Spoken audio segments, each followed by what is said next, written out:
Dalam pembicaraan itu tidak ada bar, tidak ada persoalan eh, Kabinet. pembicaraan masalah kabinet, Mm-mm. tidak ada pembicaraan masalah eh, jabatan menteri, itu tidak ada. Nah, setelah putusan MK, ini kan rapat mulu nih, Koalisi Indonesia Maju. Apakah masih tetap 4 nama? Karena kan isunya nih, wah udahlah, karena udah ada putusan MK, jalan Gibran ini udah terbuka banget, gitu. Hmm. Prabowo presidenku, Demokrat partaiku. Nah, itu ya. Jadi Kang, tapi Nama Kang? Herman Heron pilihan rakyat. Demokrat dukung Mas Anies itu kan muncul beberapa baligo itu AHY dengan Anies. Itu di banyak daerah ada tuh baligo. Nah, sekarang udah ke Pak Prabowo, Demokrat. Tapi belum ada itu. Apa namanya? Baligo yang Demokrat ke Pak Prabowo. Sebagian sudah ada. Jawabannya terlalu subjektif. Bahaya kalau saya menjawab secara eksplisit.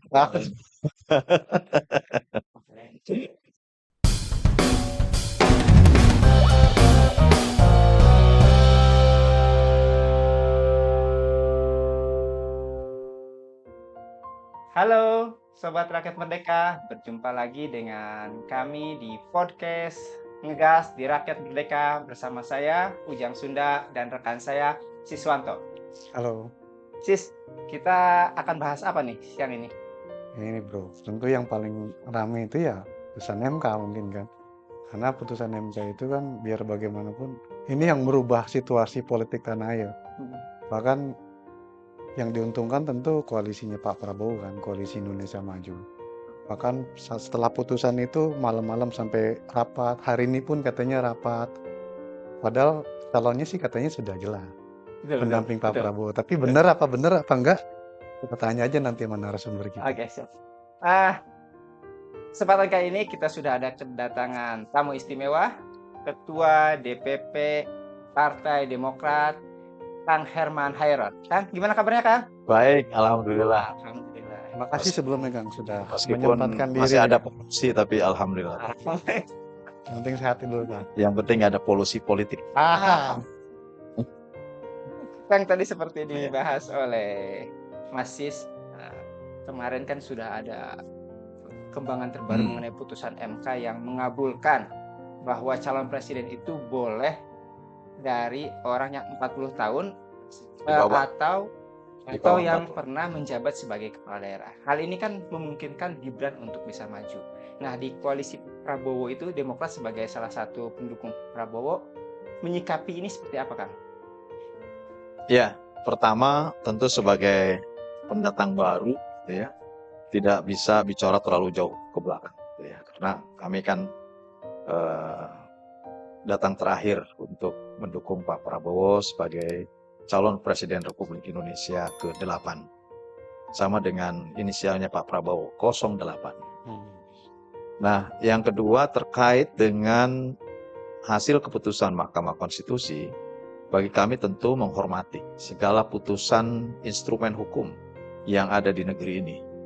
Yang itu diputuskan melalui sidang mahkamah, kami menghormatinya, dan tentu secara esensi ini akan membuka ruang kepada siapapun yang sesuai dengan amar keputusan Mahkamah Konstitusi bisa untuk turut serta berkontestasi sebagai kandidat.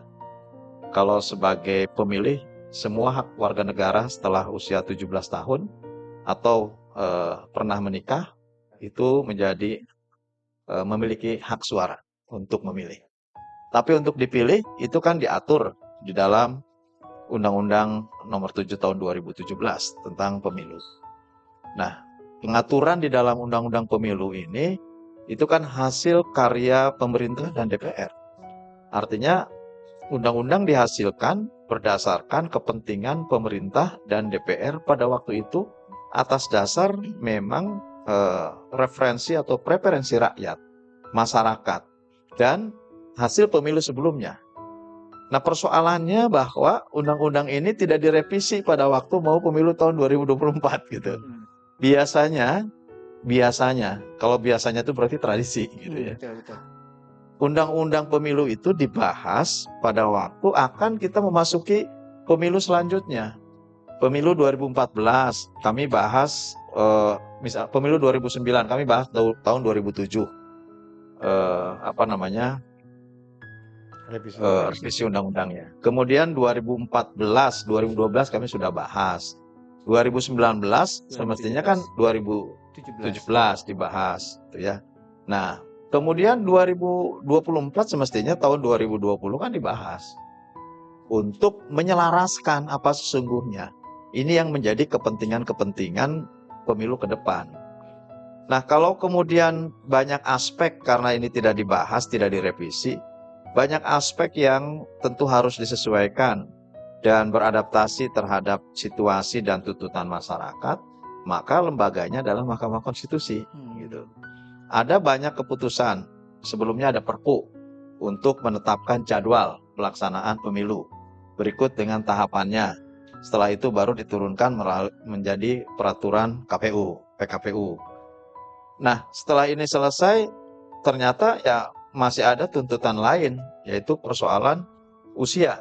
Bahkan bukan hanya usia yang diperkenankan di bawah 40 tahun ke bawah gitu, atau di bawah 40 tahun. Tetapi juga ada yang menuntut bahwa tidak boleh usianya lebih dari 70 tahun gitu.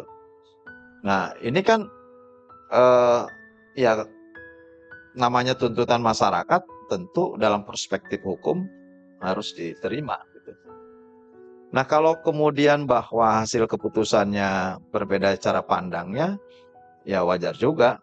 Kan kita juga memiliki persepsi dan asumsinya masing-masing dengan keputusan-keputusan tersebut. Tapi bagi kami di Demokrat, menghargai segala keputusan instrumen hukum dan secara substansi tentu ini membuka ruang bagi siapapun yang pernah menjabat ataupun sedang menjabat secara elected. Ini bisa untuk menjadi presiden atau wakil presiden. Nah, selama bahwa undang-undang ini sebetulnya tidak ada revisi dan amar keputusannya final and binding, saya kira ya memang harus dijalankan gitu ya. Kang, sebenarnya yang menarik gini Kang, kemarin itu kan dari sekian banyak penggugat undang-undang masalah gugatan usia capres itu ada perwakilan dari beberapa kepala daerah yang salah satunya adalah Emil Dardak, Ya. Wagub Jawa Timur yang juga kader PDIP, ketua DPD Demokrat Jawa Timur. Cuma gugatannya ditolak karena dia pakai klausul itu kan pejabat negara, pelaksana negara. Nah, dengan gugatan sekarang diterima, kepala daerah yang belum 40 tahun tapi pernah jadi kepala daerah, ini kan buka jalan. Emil Dardak belum 40. Apakah Demokrat akan fight di internal koalisi Indonesia Maju buat ini Emil? Ya, saya tidak ingin terlalu jauh ya flashback. Sebetulnya Mas Emil sudah diskusikan dengan saya pada waktu Mas Emil menjadi salah satu pemohon dan kemudian didaftarkan secara resmi ke Mahkamah Konstitusi. Saya juga berkomunikasi dengan Mas Emil. Dan memang Mas Emil kedatangan kelompok anak muda yang meminta untuk juga melakukan judicial review terhadap beberapa pasal di Undang-Undang Pemilu, terutamanya dengan batas usia. Karena ini membatasi ruang bagi anak-anak muda untuk maju sebagai kandidat di pimpinan nasional. Nah, tentu bagi Demokrat kan juga memberikan kebebasan dalam perspektif hukum ataupun harapan pribadinya, ya silakan saja. Dan pada waktu itu memang kita tidak meminta juga untuk dicabut. Artinya itu diserahkan kepada mahkamah untuk menyidangkannya. Nah, kemudian tuntutan itu banyak, bukan 1-2 dan sudah per klaster. Per klaster ini sudah diputuskan dan tentu pada akhirnya ada keputusan yang menetapkan bahwa tadi yang sedang ataupun pernah menjabat jabatan yang elected, termasuk DPR juga bisa, termasuk DPRD juga bisa. Nah, oleh karenanya ini menarik dalam pembahasan revisi undang-undang ke depan. Dan bahkan kalau mereview terhadap pembahasan di tahun 2017, kan saya juga ikut membahas itu. Bahwasanya sesungguhnya kan batasan usia kan pertama tidak diatur di dalam Undang-Undang Dasar. Yang kedua, batasan itu adalah untuk menjamin, menggaransi bahwa usia 40 itu sudah memiliki pengalaman. Dan bukan hanya pengalaman, knowledge, ilmu pengetahuannya juga sudah meningkat lah. Kemudian attitude, sikap, perilaku juga ini adalah menjadi ukuran menjadi seorang pemimpin gitu. Kemudian ya paling tidak dalam perjalanan kurun waktu yang cukup memiliki skill. Itu dulu dibahas ya. Nah, kalau sekarang bahwa tuntutan anak muda dengan sebuah perubahan paradigma yang mungkin lebih cepat dibandingkan dengan masa lalu, era informasi sekarang sangat mudah diperoleh oleh siapapun gitu ya. Belajar di YouTube sudah cukup, belajar di Google sudah cukup. Cari apapun sumber informasi bisa buka Google gitu. Beda dengan dulu. Nah, mungkin perspektif ini menarik untuk pembahasan undang-undang. Namun lebih cepat tentu akhirnya diputuskan oleh Mahkamah Konstitusi gitu. Menarik sebetulnya ke depan untuk diputuskan. Ini dalam konteks ya, dalam konteks esensinya gitu. Bukan orang perorangannya. Artinya bahwa ya kalau mau membuka ruang ya buka ruang saja. Karena memang dalam proses demokrasi orang tidak memilih tua, tidak memilih muda gitu. Bahkan kalau mau merujuk kepada anak muda berdedikasi, punya bakat, punya talenta, punya ilmu pengetahuan, dan kemudian teruji kepemimpinannya, ya Demokrat punya namanya Mas Agus Harimurti Yudhoyono. Gitu. Kalau memang kita mau berbicara persoalan kemampuan, persoalan skill, attitude, knowledge, gitu ya. Tapi ya politik is politik. Gitu. Politik adalah kepentingan. Gitu. Nah, dalam perspektif Demokrat ya tentu menghargai keputusan tersebut dan komitmennya dari sejak awal Demokrat memang ketika kemudian memilih Pak Prabowo menjadi calon presiden dan berkomitmen untuk memenangkan Pak Prabowo sebagai Presiden Republik Indonesia ke-8, konteksnya adalah memang kita full ataupun mendukung sepenuhnya kepada Pak Prabowo. Bahkan konsisten juga kami menyerahkan keputusan calon wakil presidennya adalah ke Pak Prabowo. Itu Mas Sis. Nah, entah Pak Prabowo nanti akan memilih siapa, ya Demokrat tidak terlalu berkepentingan. Meskipun bahwa dalam perjalanannya ketika muncul 4 nama, 1 Pak Erick Thohir tentu yang sudah lama bersama-sama dengan Pak Prabowo, balihonya sudah di mana-mana, sukses memimpin Kementerian BUMN, kemudian sekarang diberikan jabatan sebagai Kemenko Marves, ya. Kemudian Pak Erick juga sukses memimpin PSSI. Masih muda gitu ya, ilmunya luas, cakupan ilmunya. Kemudian ada Pak Erlangga pemimpin partai yang besar, punya perjalanan, sukses memimpin Kementerian Perekonomian, ya. Kemudian juga sukses untuk mengawal COVID-19 bersama dengan Pak Erick tentu. Kemudian muncul lagi nama Bu Hovifah Indar Parawansa yang juga secara kepemimpinannya sukses memimpin Jawa Timur. Bahkan rata-rata pertumbuhan Jawa Timur dalam wilayah provinsi yang besar ini sangat berhasil. Perekonomiannya tumbuh.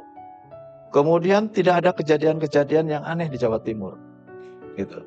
Dibandingkan misalkan kejadian di Jawa Tengah lah gitu ya. Artinya bahwa Bu Hovifah ini juga adalah pemimpin daerah yang berprestasi. Oleh karenanya pada waktu diskusi kemudian memberikan proposal siapa yang lebih tepat untuk menjadi cawapresnya Pak Prabowo, Demokrat mengusulkan Bu Hovifah gitu. Ya, yang kedua Bu Hovifah adalah bisa representasi perempuan, aktivis perempuan, aktif di Nahdlatul Ulama gitu ya.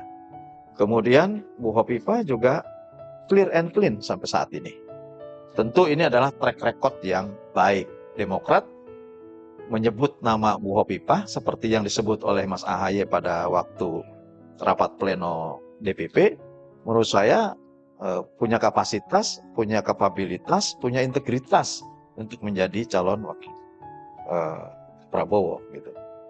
Nah, kemudian yang keempat adalah Mas Gibran yang sebelumnya ya tentu sebagai pimpinan daerah, kemudian anak muda, bisa jadi representasi anak muda mungkin ya. Kemudian masih tergantung kepada keputusan Mahkamah Konstitusi. Nah, oleh karena itu 4 kandidat inilah yang diberikan kewenangannya kepada Pak Prabowo untuk ditentukan siapa yang sesungguhnya nanti akan menjadi pilihan Pak Prabowo. Bagi Demokrat akan sangat menghormati keputusan apapun yang ditetapkan oleh Pak Prabowo. Karena perspektif kami mendukung dalam koalisi Indonesia Maju adalah bagaimana kami mendukung Prabowo Subianto sebagai presiden. Sebelum MK bersidang itu kan sudah ada rencana bahwa katanya setelah ke Palu sore harinya akan ada penetapan. Nah, kemudian Penetapan apa? penetapan cawapres dari Pak Prabowo. Kemudian Senin malam juga ada rapat. Nah, kita pengen tahu nih, apa perkembangan di rapat itu? Ya, rencana itu kan selalu dinamis gitu ya. Penjadwalan itu juga dinamis, disesuaikan dengan situasionalnya. Apakah situasi itu tepat atau tidak? Ataukah ada hal-hal lain yang masih menjadi bahan pertimbangan? Banyak rumor lah tentu di belakang, dan ini juga menjadi pembicaraan tentu bagi koalisi Indonesia Maju, karena kan menetapkan satu pilihan dengan banyaknya cara pandang dan perspektif dari masing-masing partai, ya tentu juga tidak bisa serta-merta untuk diambil keputusan. Yang lebih tahu ya tentu Pak Prabowo, yang lebih paham dan yang tentu akan memilih siapa mendampinginya, kapan akan dilaksanakan ya Pak Prabowo. Dan itulah komitmen Partai Demokrat gitu ya. Setelah menyampaikan kami tidak mengusulkan nama kader Partai Demokrat sebagai calon wakil presiden, karena itu adalah kesadaran kami, meskipun kami punya kader Mas Ahaye yang sudah sangat cocok, punya elektabilitas, punya kapabilitas, punya kapasitas, integritas, dan sebagai representasi anak muda. Tetapi ya kami konsekuen terhadap situasional saat itu, karena kami juga adalah partai yang baru bergabung, yang tidak mungkin Demokrat kemudian mencampuri urusan yang sudah dibicarakan begitu panjang oleh partai-partai lainnya, Mas Is. Seperti kita masuk ke rumah tamu, masa baru masuk dalam lingkungannya kemudian mengatur segalanya, kan nggak bisa. Itulah etika moral yang kami junjung. Nah, oleh karenanya ketika juga menyebutkan bahwa kami ini memberikan ruang sebesar-besarnya kepada Pak Prabowo untuk memilih cawapresnya, setelah kemudian ada nama-nama yang diusung, ya selebihnya adalah menjadi kewenangan Pak Prabowo. Bagi Demokrat, konsistensinya adalah memenangkan capres Pak Prabowo sebagai presiden. Kang, itu kan 4 nama muncul sebelum MK memutuskan. Sebelum ada putusan MK. Walaupun di luaran udah rame lah orang menerka-nerka putusan MK seperti apa. Nah, setelah putusan MK, ini kan rapat mulu nih. Koalisi Indonesia Maju. Apakah masih tetap 4 nama? Karena kan isunya nih, wah udahlah karena udah ada putusan MK, jalan Gibran ini udah terbuka banget. Gitu. Ya kan konstruksinya tidak hanya ditentukan oleh seorang. Ya taruhlah kalau mau menentukan Mas Gibran, ya tentu juga harus ada komunikasi dulu dengan Pak Jokowi dong. Kan bagaimanapun Mas Gibran anaknya Pak Jokowi gitu. Pak Jokowi bilang urusan capres-cawapres jangan tanya saya, itu urusan parpol sama gabungan. Emang kalau masih daftar gubernur nggak ngomong dulu sama pimpinan rakyat merdeka? Kan ya saya kira sudah berkeluarga yang bisa menentukan jalan hidupnya sendiri.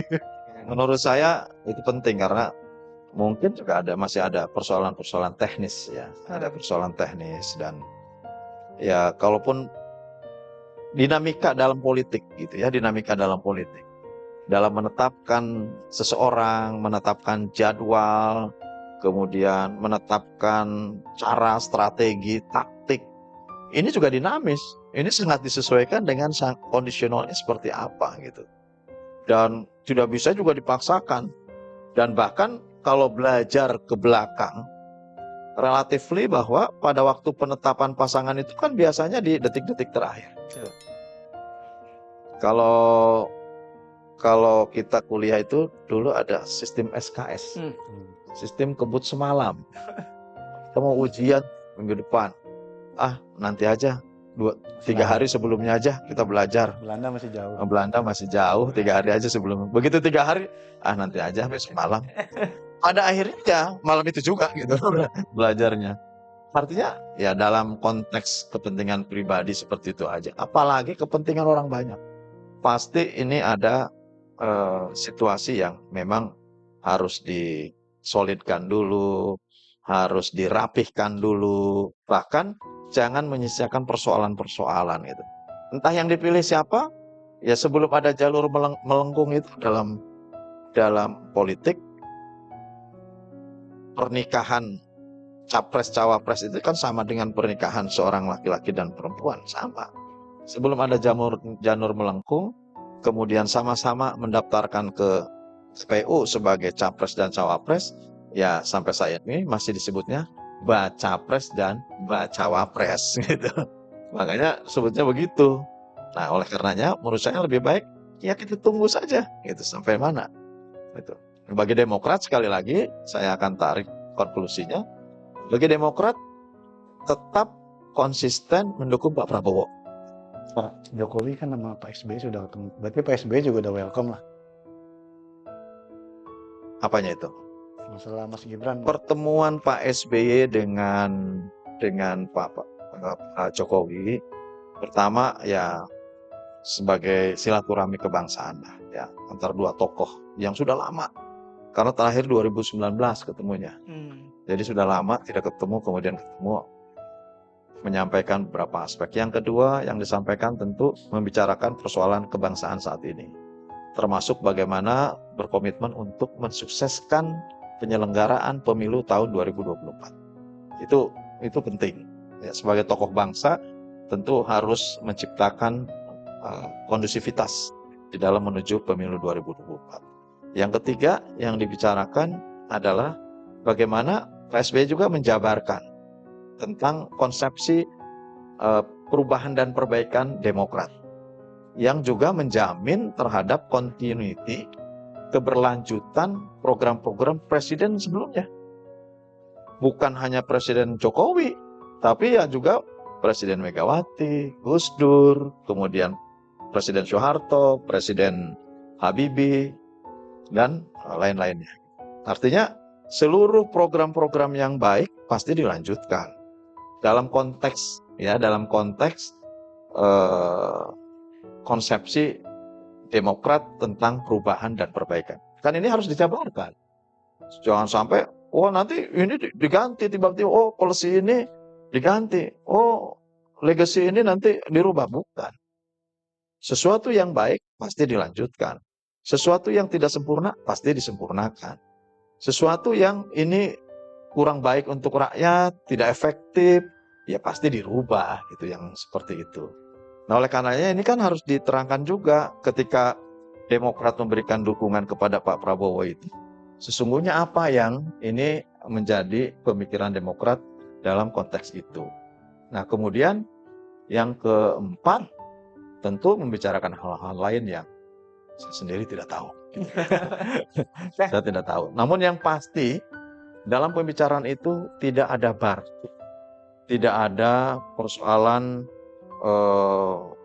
pembicaraan masalah kabinet, tidak ada pembicaraan masalah jabatan menteri, itu tidak ada. Sehingga tidak ada yang namanya tukar guling, transaksional, nggak ada di situ. Itu murni bahwa silaturahmi kebangsaan antar tokoh bangsa yang perspektifnya adalah kebaikan bangsa ke depan.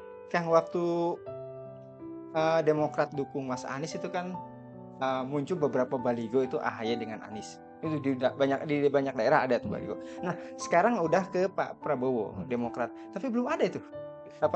Baligo yang Demokrat ke Pak Prabowo. Sebagian sudah ada. Di beberapa daerah sudah ada. Sudah ada. Di DKI Jakarta memang belum masif, tapi sudah ada di DKI Jakarta. saya sebagai kepala BPOKK DPP Partai Demokrat juga memonitor seluruh perkembangan yang terjadi. Ya saya sendiri di Dapil kan kemarin kan ribuan yang saya buat gitu loh. Ribuan yang saya buat. Kemudian akhirnya saya harus menghilangkan gambar Mas Anies di situ dan belum sempat untuk membuat yang baru. Mungkin situasi ini juga sama dengan teman-teman yang lain. Tapi bagi orang yang baru tune in untuk membuat, itu sudah membuat. Gitu. Dan memang sampai hari ini DPP juga belum merancang karena gini, kita juga supaya melihat timeline. Ya, timelinenya apa? Pertama, kita akan memasuki masa jeda. Masa jeda yang memang dipersyaratkan di dalam PKPU bahwa per tanggal 4 November sampai tanggal 27 November itu tidak boleh ada baliho peserta pemilu. Nah itu akan ditertibkan semuanya. Masa jeda tanggal 4 sampai tanggal 27 itu ditertibkan, bahkan tidak boleh ada pertemuan-pertemuan politik. Gitu.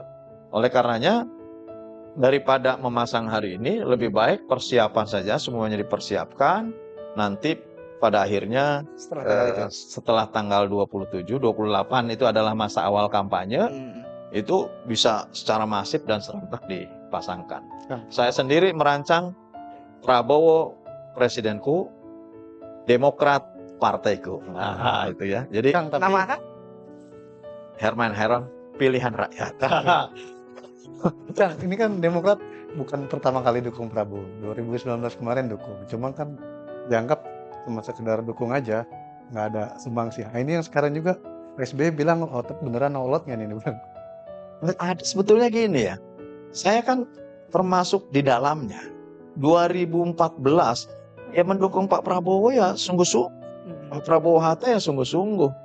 Dan bahkan Pak SBY menerima secara khusus di Cikeas pada waktu itu, menerima Pak Prabowo. Seluruh kader bekerja gitu, seluruh kader bekerja. Dan tentu karena kita juga dihadapkan pada dua misi, satu misi harus mensukseskan Pileg, satu sisi harus mensukseskan Pilpres. Kan ini ada dua misi kita ya. Nah oleh karenanya ya pasti penebalannya ada di misi untuk sukses Pileg gitu. Karena bagaimanapun 2014 kami sedang ditekan oleh situasi yang begitu berat gitu. Bagaimana kami betul-betul sedang dalam tekanan berat situasi publik. Rakyat menghukum Partai Demokrat pada waktu itu. Nah oleh karenanya dulu Pak SBY memimpin dengan tenang dan kemudian bagaimana tetap mempertahankan eksistensi Partai Demokrat berikut dengan suara perolehannya sampai hari ini. Ini juga penting untuk menjadi catatan Pak Prabowo juga gitu ya dan timnya. Karena begitu 2019 masuk juga kami sungguh-sungguh. Hanya memang energi dan kemampuan tim suksesnya di tim suksesnya Pak Prabowo juga pada waktu itu tidak terlalu agresif gitu. Tidak terlalu agresif dan kami pun tidak dilibatkan sepenuhnya. Bahkan dalam kampanye terakhir yang semestinya di hari itu Mas AHY sebagai Komandan Kogasma yang ditugasi karena Pak SBY sedang ada di Singapura untuk berkampanye di Cirebon, udah disiapkan semuanya. Akhirnya kami batalkan hari itu dan diundur 1 hari. Hanya karena Ketum AHY harus hadir di kampanyenya Pak Prabowo. Jadi kalau dikatakan tidak sungguh-sungguh menurut saya tidak tepat gitu. Kami sungguh-sungguh gitu. Justru kami menanyakan juga partai-partai lain, mana kesungguhan partai lain. Demokrat sungguh-sungguh pada waktu itu. Saya termasuk di dalamnya. Saya wakil Komandan Kogasma waktu itu. Tahun 2019. 2014 saya juga masuk dalam tim khusus gitu untuk mensukseskan presiden. Artinya bekerja. Dan saya kira 2025 ini juga 2024 ini juga kami memiliki keseriusan khusus. Bahkan di awal kalau mendengarkan pidato Pak SBY akan turun gunung untuk mensukseskan Pak Prabowo. Oleh karenanya saya bilang dalam konteks Pilpres 2024 ini jelas Demokrat all out untuk memenangkan Prabowo sebagai presiden. di samping tentu punya tujuan dan target sasaran pemilu legislatif yang sudah ditetapkan dalam rakernasnya untuk mencapai 15%. Ini kan juga tidak boleh ditinggalkan. Nah, mudah-mudahan dua misi ini bisa sama-sama sukses ke depan. Pertanyaan terakhir dari saya, Kang. Pasca pertemuan Pak Jokowi dengan Pak SBY, ini yang menarik ini adalah Pak SBY ini sudah mulai rajin tampil di publik. Ya. Sebelumnya kan udah jarang kita lihat Pak SBY tampil publik, tapi pasca bertemu sama Pak Jokowi itu rajin datang ke HUT TNI dengan pakai baju tentara, habis itu ulang tahun Pak Luhut gitu. Kemarin di upacara senja ini sebenarnya ada sesuatu apa nih? Pak SBY ini tiba-tiba kok aktif lagi nih? Ya, itu merupakan konsistensi dong dari apa yang disampaikan Pak SBY dong. Bahwa beliau akan turun gunung, akan membantu pemenangan Prabowo menjadi presiden.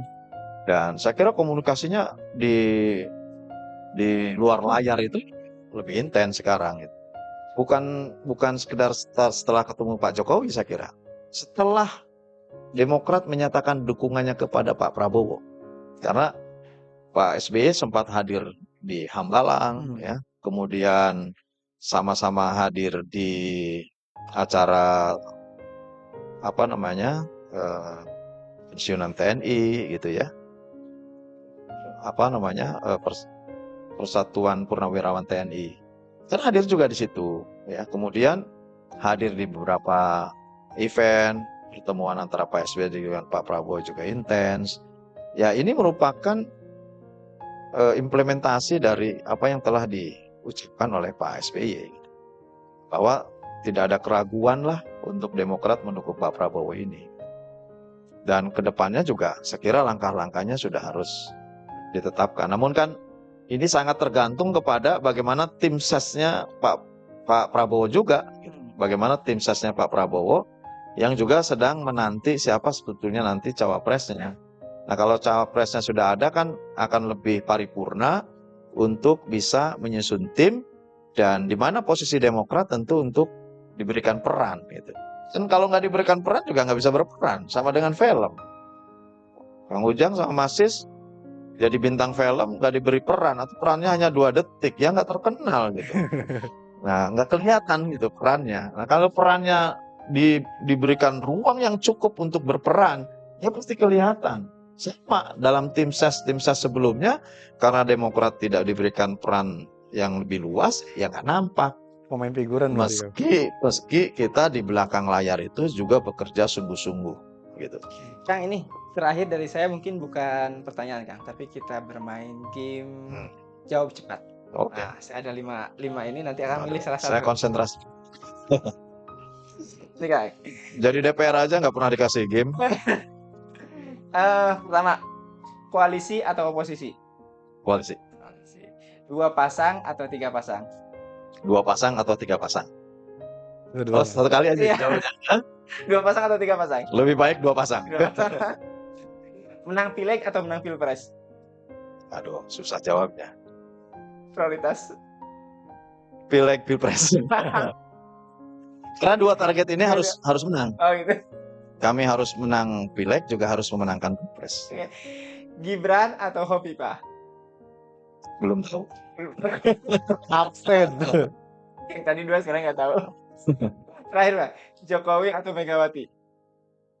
Terserah. Jawabannya terlalu subjektif. Bahaya kalau saya menjawab secara eksplisit.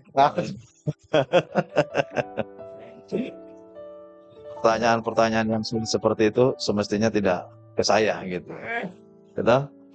Semestinya kepada kadernya masing-masing. Siapa? Tapi asik juga. Tapi jawaban saya berarti hanya benar 1 atau 2 tadi. Nggak lulus berarti. Nggak lulus berarti. Ulang lagi kalau gitu. Cari tempat. Kesempatan berikutnya kita undang lagi Kang. Terima kasih. Sobat-sobat Rakyat Merdeka, itulah obrolan ngegas kita hari ini bersama Kang Herman Hairon. Kita akan berjumpa dalam program gas di episode berikutnya. Mungkin Sis ada tambahan? Dari saya cuma pesan kepada Sobat Rakyat Merdeka, jangan lupa like and subscribe YouTube Rakyat Merdeka agar kami tetap bisa berkarya menghadirkan narasumber-narasumber yang membawa informasi yang mencerahkan bagi kita semua. Luar Merdeka. Rakyat Merdeka ini menjadi referensi dan bacaan saya sejak adanya Rakyat Merdeka. Maka Di rumah pun bacaan koran saya Rakyat Merdeka. Oke, siap. nggak DRM, nggak politik, nggak ramai ya kan? Karena Rakyat Merdeka menyajikan informasi yang saya kira sedang hot dan terkonfirmasi lah. Ya. Terima kasih. Terima kasih Kang. Sudah Terima datang. kasih. Kasih Kang, sukses terus Kang.